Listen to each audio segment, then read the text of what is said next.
আজকে ভিডিও প্রস্তুতি series video 6 ট্রান্সলেটিভ food. তিনটি সিলেবলকে একত্রে ট্রান্সলেটিভ ফুড বলা হয়।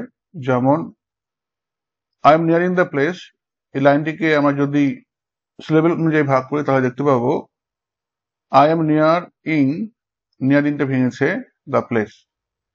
আই এম নিয়ার, এখানে আই এম নিয়ার তিনটে সিলেবল, ইং দ্য প্লেস তিনটে সিলেবল, অর্থাৎ এই লাইনে টোটাল 6খানা সিলেবল রয়েছে এবং 6খানাকে যদি আমরা ভাগ করি তাহলে আমরা তিনটে করে একত্রে ট্রান্সলেটিভ ফুড পাবো। হলো, ডায়াগ্রাম করে আমি আরেকবার দেখিয়েছি। ট্রান্সলেটিভ ফুড তিনটে সিলেবল থাকে, সিলেবল 1, সিলেবল 2, সিলেবল 3। এবার দেখে নেব ক্লাসিফিকেশন। ট্রান্সলেটিভ ফুড সাধারণত 3 প্রকার হয়ে থাকে, যেমন অ্যানাপেস্টিক ফুড, ড্যাক্টালিক ফুড, অ্যাম্ফিব্যাকিক ফুড। হলো, মেট্রিক্যাল, অ্যানাপেস্টিকের মেট্রিক্যাল হবে আনঅ্যাকসেন্টেড, আনঅ্যাকসেন্টেড, অ্যাকসেন্টেড। মেট্রিক্যাল সাইন দিয়েছি দেখো, আনঅ্যাকসেন্টেড, আনঅ্যাকসেন্টেড, অ্যাকসেন্টেড। এক্সাম্পল যেমন কম্প্রিহেন, হেন স্ট্রেসড সিলেবল। ডেকটাইলের মেট্রিক্যাল অ্যাকসেন্টেড, আনঅ্যাকসেন্টেড, আনঅ্যাকসেন্টেড, অর্থাৎ ঠিক এনাপেস্টিকের বিপরীত।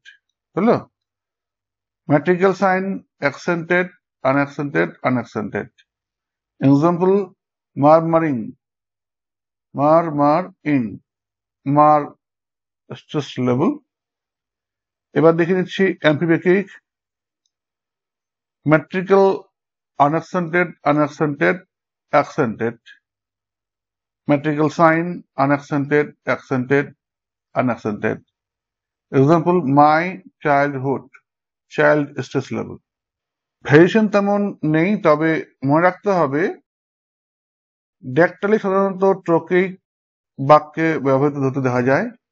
অ্যাম্ফিব্যাকিক এবং অ্যানাপেস্টি সাধারণত আইএমবি বাক্যে দেখা যায়। এই দুটো ভেরিয়েশন রয়েছে, তোমরা এই দুটো মাথায় রাখবে, তাহলেই হবে। এই ভিডিওতে সব এক্সাম্পল কভার করা যাবে না, তাই শুধুমাত্র অ্যানাপেস্টিক উইথ আয়াম্বিক ভেরিয়েশনটা আমি দেখিয়েছি। এখানে উইলিয়াম কাউপারের একটা কবিতা আমি নিয়েছি, দেখো। এই কবিতা নিয়েই আমরা এক্সটেনশন করব এবং ব্যাখ্যা করব। যেমন দেখো, এই লাইনটিতে শুধুমাত্র হিউম্যানিটিজ এই শব্দটা আমরা ভাঙতে পারবো সিলেবল অনুযায়ী। যেমন হিউম্যানিটিজ।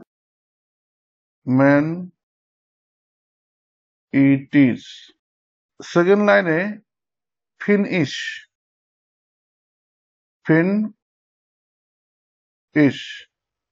জার্নি,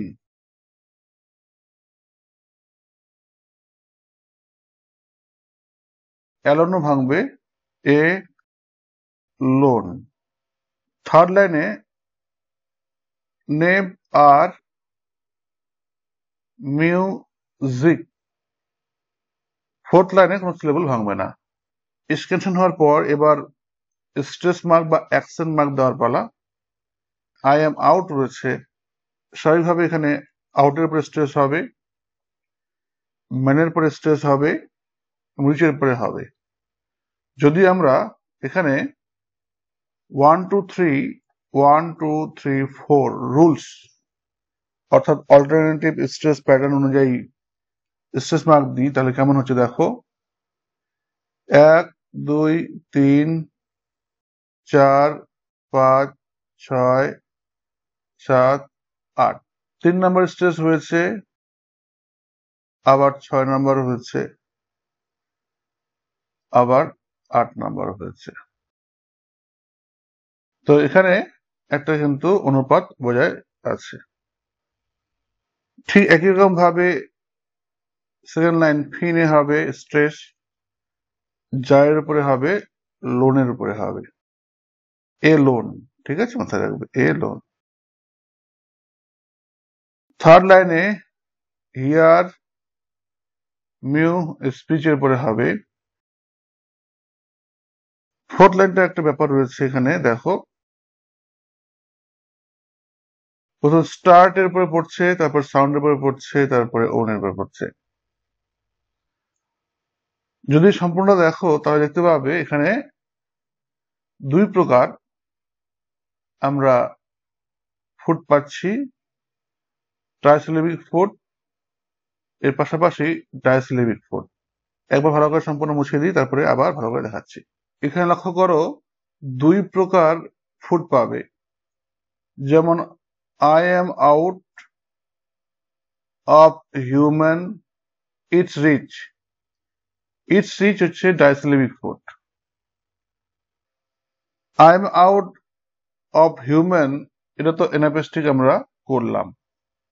আমরা জানি আনস্ট্রেস আনস্ট্রেস স্ট্রেস হলে হচ্ছে অ্যানাপেস্টিক হয়।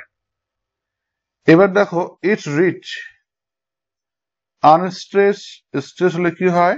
আয়াম্বিক হয়।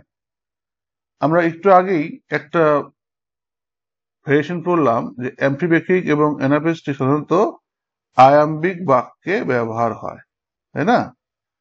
আচ্ছা, ঠিক সেকেন্ড লাইনেও আমরা একই রকম একটা আয়াম্বিক ফুট পাবো, এবং ফোর্থ লাইনের প্রথম যে ফুটটা রয়েছে সেখানেও কিন্তু আমরা একটা আয়াম্বিক ফুট পাবো। ঠিক আছে, এবার একটু ব্যাখ্যাটা দেখে নিই। এখানে একটা ভুল হয়েছে, এটা ঠিক করে দিই। শুধুমাত্র ফার্স্ট লাইন এবং সেকেন্ড লাইনে ভেরিয়েশন রয়েছে। এক্সপ্লেনেশনটা হবে এরকম: the verse is written in anapestic trimeter with iambic variations. First and second line দেখো, last foot is an iambic variation. Fourth line, the first foot is an iambic variation. আজকে এখানে রাখছি।